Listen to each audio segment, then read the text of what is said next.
कुरान हिकमत का एक लामतनाही समंदर है, जिसकी गहराइयों में हजारों सालों की तारीख मदफून है। हज़रत मोहम्मद सल्लल्लाहु अलैहि वसल्लम की ज़िंदगी का हर लम्हा कुरान की रोशनी से मुनव्वर था। इसकी तालीमात ने इन्हें एक अजीम रहनुमा बना दिया। जब कुरान नाज़िल हुआ तो उसने जाहलियत के अंधेरों को मिटाकर हक और इंसाफ की रोशनी फैलाई।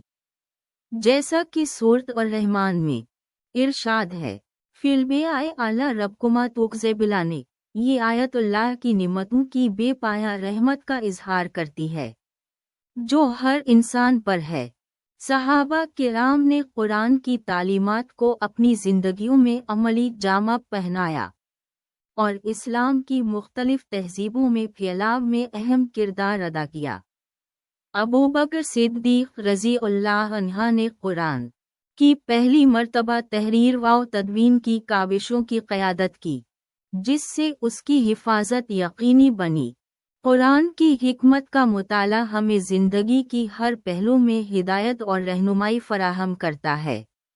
आज भी कुरान का पैगाम अमन, मोहब्बत और इंसाफ की तलकीन करता रहता है।